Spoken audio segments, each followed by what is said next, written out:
அருகம்பே குறித்த பயண ஆலோசனையை நீக்கியது அமெரிக்கா. கல்கிசையில் துப்பாக்கிச்சூடு, ஒருவர் பலி. நாடு மீண்டும் வங்குரோத்து நிலையை அடையும், ரணில் எச்சரிக்கை. வாக்குச்சாவடிகளுக்கு முன்பாக வேட்பாளர்களின் சின்னங்கள், காவல்துறை அசம்பந்தம். ஈஸ்டர் தாக்குதல், நிலந்த ஜெயவர்தனவுக்கு எதிராக ஒழுக்காற்று விசாரணை. தேர்தல் நாளில் பலத்த பாதுகாப்பு நடவடிக்கை. ஊழியர்களின் விடுமுறைகள் ரத்து, நாடாளுமன்றில் வெளியான சுற்றறிக்கை. ஜனாதிபதி ஊடகப் பிரிவின் முன்னாள் பணிப்பாளரிடமிருந்து அச்சுறுத்தல் குறித்து முறைப்பாடு. அருகம்பை பிரதேசம் தொடர்பில் அமெரிக்கா விடுத்திருந்த பாதுகாப்பு தொடர்பான ஆலோசனை நீக்கப்பட்டுள்ளதாக இலங்கைக்கான அமெரிக்க தூதரகம் தெரிவித்துள்ளது. மறு அறிவித்தல் வரையில் அருகம்பை பிரதேசத்திற்கு சுற்றுலா செல்வதை தவிர்க்குமாறு கடந்த 23ஆம் தேதி கொழும்பில் உள்ள அமெரிக்க தூதரகத்தினால் பாதுகாப்பு தொடர்பான அறிக்கை வெளியிடப்பட்டிருந்தது. இந்த நிலையில் குறித்த பாதுகாப்பு தொடர்பான ஆலோசனையை விலக்கிக் கொள்ளுமாறு வெளிவிவகார அமைச்சினால் கோரிக்கை விடுக்கப்பட்டிருந்தது. கல்கிஸ்ஸ போலீஸ் பிரிவிற்குட்பட்ட பெடோவிட்ட பகுதியில் புதன்கிழமை இரவு இடம்பெற்ற துப்பாக்கிச் சூட்டில் ஒருவர் உயிரிழந்துள்ளார்.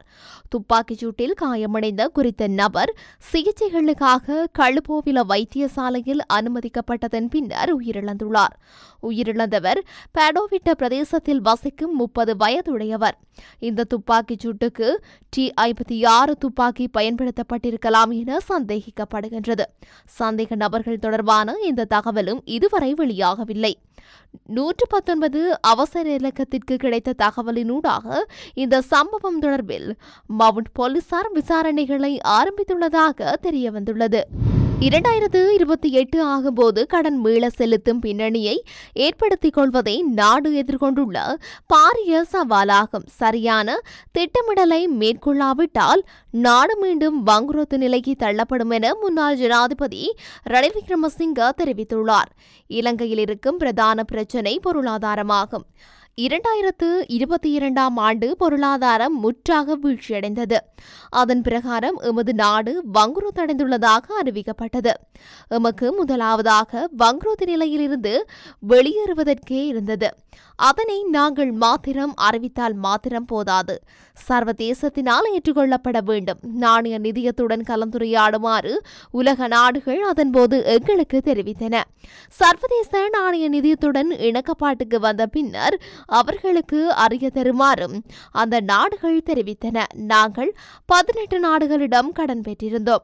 அதற்கு மேலதிகமாக பிணைமுறி பத்திரங்கள் உலகில் தனியாருக்கு விற்பனை செய்திருந்தது. ஆரம்பமாக இந்த வங்குரோத்து நிலையில் இருந்து மீள்வது தொடர்பில் சர்வதேச நாணய நிதியத்துடன் கலந்துரையாடினோம். வீழ்ச்சியடைந்திருக்கும் பொருளாதாரத்தை ஸ்திர நிலைக்கு கொண்டு வந்து கடன் செலுத்துவது தொடர்பில் நிலைபெறான தன்மையை ஏற்படுத்துவது தொடர்பில் நாங்கள் கலந்துரையாடினோம். மீண்டும் கடன் செலுத்துவதற்கு எந்தளவு காலம் வழங்க முடியும் என்பது தொடர்பாகவும் கலந்துரையாடினோம்.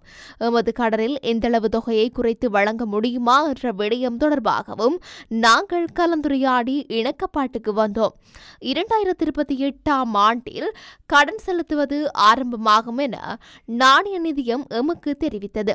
2028ஆம் ஆண்டு கடன் செலுத்தப்படாவிட்டால் எமக்கு பிரச்சனையாகும். 2028இல் கடன் செலுத்த ஆரம்பித்து 2042 ஆகும்போது கடன் செலுத்துவதை முடிவுக்கு கொண்டு வருமாறும் அவர்கள் எமக்கு அறிவித்தார்கள் என்றார். முல்லைத்தீவு மாவட்டத்தில் வாக்குச்சாவடிகளுக்கு முன்பாக இன்று வரை நாடாளுமன்ற தேர்தலில் போட்டியிடும் வேட்பாளர்களின் சின்னம், இலக்கங்கள் பொறிக்கப்பட்டிருப்பதாக குற்றச்சாட்டு எழுந்துள்ளது. முல்லைத்தீவு மாவட்டத்தில் விஸ்வமடு புதுக்குடியிருப்பு வாக்களிப்பு நிலையங்களுக்கு முன்பாக நாடாளுமன்ற தேர்தலில் போட்டியிடும் வேட்பாளர்களின் சின்னம், இலக்கங்கள் வீதிகளில் பொறிப்பிக்கப்பட்டுள்ளது. குறித்த விடயம் தொடர்பில் காவல்துறைக்கு நேற்றைய தினம் முறைப்பாடு வழங்கியும் அதனை அகற்ற எவ்வித நடவடிக்கையும் எடுக்கப்படவில்லை என தெரிவிக்கப்பட்டுள்ளது. அதனை அகற்றுமாறு டிரான்ஸ்பரன்சி இன்டர்நேஷனல் ஸ்ரீலங்காவினுடைய தேர்தல் கண்காணிப்பாளர்கள் காவல்துறைக்கும் தகவல் வழங்கப்பட்டும் அகற்றப்படாமல் இருந்தது. இந்த நிலையில் இன்றைய தினம் காலை மீண்டும் டிரான்ஸ்பரன்சி இன்டர்நேஷனல் தேர்தல் கண்காணிப்பாளர்களால் காவல்துறை மற்றும் தேர்தல் திணைக்களத்திற்கு தகவல் வழங்கப்பட்டிருந்ததன் பின்னர் குறித்த இடத்திற்கு விரைந்த காவல்துறையினரால் குறித்த அடையாளங்கள் அகற்றப்பட்டமை குறிப்பிடத்தக்கது. ஈஸ்டர் தாக்குதல் தொடர்பில் அரச புலனாய்வு சேவையின் முன்னாள் பணிப்பாளர் நிலந்த ஜெயவர்தனவுக்கு எதிராக ஒழுக்காற்று விசாரணைகள் ஆரம்பிக்கப்பட்டுள்ளதாக தகவல்கள் வெளியாகியுள்ளன. இந்த விடயத்தினை அவரது சட்டத்தரணி மேன்முறையீட்டு நீதிமன்றில் தெரிவித்துள்ளார். ஏப்ரல் 21 தாக்குதல் தொடர்பில் விசாரணைகளை முன்னெடுத்த ஜனாதிபதி விசாரணை ஆணைக்குழுவின் பரிந்துரைகளுக்கு அமைய நிலந்த ஜெயவர்தனவுக்கு எதிராக சட்ட நடவடிக்கை எடுக்குமாறு உத்தரவிடக் கோரி மனு இன்று விசாரணைக்கு வந்தது. இந்த நிலையில் நிலந்த ஜெயவர்தன சார்பில் முன்னிலையான ஜனாதிபதி சட்டத்தரணி சந்தக ஜெயசுந்தர நீதிமன்றில் இதனை அறிவித்தார். அதன்போது மனுதாரர் சார்பில் முன்னிலையான சட்டத்தரணி இந்த மனுவில் உள்ள விடயங்களை உறுதிப்படுத்துவதற்கு திகதியொன்றை வழங்குமாறு கோரிக்கை விடுத்தார். இதேவேளை நிலந்த ஜெயவர்தன சார்பில் முன்னிலையான சட்டத்தரணி உயர் நீதிமன்றத்தினால் பிறப்பிக்கப்பட்ட உத்தரவின் பிரகாரம் தமது சேவை பெறுநருக்கு எதிராக ஒழுக்காற்று விசாரணைகள் ஆரம்பிக்கப்பட்டுள்ளதாக நீதிமன்றக்கு அறிவித்தமை குறிப்பிடத்தக்கது. இன்று இடம்பெறுகின்ற நாடாளுமன்ற தேர்தலுக்கான சகல பாதுகாப்பு ஏற்பாடுகளும் முன்னெடுக்கப்படவுள்ளதாகவும் சுமார் 90,000 பாதுகாப்பு உத்தியோகத்தர்கள் கடமையில் ஈடுபடுத்தப்படவுள்ளதாகவும் காவல்துறை பேச்சாளர் பிரதி காவல்துறை மா அதிபர் நிஹால் தால்துவ தெரிவித்துள்ளார். 63,145 காவல்துறையினர் நேரடியாக தேர்தல் பாதுகாப்பு நடவடிக்கைகளில் ஈடுபடுத்தப்படவுள்ளனர். அத்துடன் காவல்துறை விசேட அதிரடிப்படையைச் சேர்ந்த 3,200 உத்தியோகத்தர்களும் கடமையில் ஈடுபடுத்தப்படவுள்ளனர். அத்துடன் பாதுகாப்பு கடமைகளில் முப்படையினரும் ஈடுபடுத்தப்படவுள்ளனர். சில பகுதிகளில் காவல்துறையினருடன் ராணுவத்தினரும் பாதுகாப்பு கடமைகளில் அமர்த்தப்பட்டுள்ளனர். அதேபோன்று 12,000க்கும் அதிகமான சிவில் பாதுகாப்பு அதிகாரிகளும் கண்காணிப்பு நடவடிக்கைகளை முன்னெடுத்துள்ளதாக காவல்துறை பேச்சாளர் பிரதி காவல்துறை மா அதிபர் நிஹால் தால்துவ தெரிவித்துள்ளார். இதேவேளை 3,000க்கும் அதிகமான காவல்துறை குழுக்கள் நடமாடும் சோதனை நடவடிக்கைகளுக்காக கடமையில் ஈடுபடுத்தப்படவுள்ளதாகவும் அவர் தெரிவித்துள்ளார். புதிய நாடாளுமன்றம் அமைப்பதற்கான ஆரம்பகட்ட பணிகளை ஒழுங்கமைக்க வேண்டியுள்ள நிலையில் எதிர்வரும் 18ஆம் திகதி முதல் 22ஆம் திகதி வரை அனைத்து நாடாளுமன்ற ஊழியர்களினதும் விடுமுறைகள் ரத்து செய்யப்பட்டுள்ளன. இது தொடர்பில் விசேட சுற்றறிக்கையொன்றை விடுத்துள்ள நாடாளுமன்றத்தின் பணிப்பாளர் இந்திரா திசாநாயக்க அந்த வாரத்தில் நாடாளுமன்ற ஊழியர்கள் கட்டாயம் பணிக்கு சமூகமளிக்க வேண்டும் என தெரிவித்துள்ளார். இந்த காலப்பகுதியில் புதிய நாடாளுமன்றத்தை நிறுவுவதற்கான பூர்வாங்க பணிகள் நாடாளுமன்றத்தின் அனைத்து பிரிவுகளும் தயார்படுத்தப்படவுள்ளதாக தெரிவிக்கப்படுகின்றது. இதன்படி இலங்கையின் 10வது நாடாளுமன்றம் எதிர்வரும் 21ஆம் திகதி ஆரம்பமாக உள்ளது. 10வது நாடாளுமன்றத்திற்கு தெரிவு செய்யப்படும் நாடாளுமன்ற உறுப்பினர்களுக்கு விசேட செயலமர்வு எதிர்வரும் 25, 26 மற்றும் 27ஆம் திகதிகளில் நடைபெறவுள்ளது.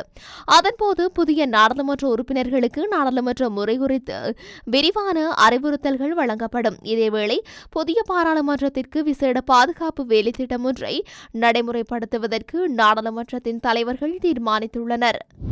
ஜனாதிபதி ஊடக பிரிவின் புகைப்பட கலைஞர் ஒருவர் தனக்கு ஜனாதிபதி ஊடக பிரிவின் முன்னாள் பணிப்பாளர் நாயகத்திடமிருந்து அச்சுறுத்தல் தொலைபேசி அழைப்புகள் வருவதாக முறையிட்டுள்ளார். இந்த முறைப்பாட்டை அடுத்து கொழும்பின் புறநகர் ஹதுடுவ போலீசார் விசாரணைகளை ஆரம்பித்துள்ளனர். முன்னாள் ஜனாதிபதி ஊடக பிரிவில் இருந்து ட்ரோன் கேமரா உள்ளிட்ட பல பொருட்கள் காணாமல் போனதாக தகவல்கள் வெளியாகியிருந்தன. ஜனாதிபதி அனுரகுமார திசாநாயக்க பதவியேற்றதன் பின்னர் மேற்கொள்ளப்பட்ட தேடுதலின் போது காணாமல் போன உபகரணங்கள் கண்டுபிடிக்கப்பட்டன. இது தொடர்பாக விசாரணை நடத்த உள்ளதாக கணக்காய்வும் தொடங்கப்பட்டுள்ளது. இந்த நிலையில் தொடர்ந்து மேற்கொள்ளப்பட்ட விசாரணைகளின் போது காணாமல் போன உபகரணங்கள் தொடர்பான தகவல்களை தாமே அதிகாரிகளுக்கு வழங்குவதாக கூறி முன்னாள் பணிப்பாளர் நாயகத்திடமிருந்து தமக்கு அச்சுறுத்தல் விடுக்கப்படுவதாக புகைப்பட கலைஞர் முறையிட்டுள்ளார்.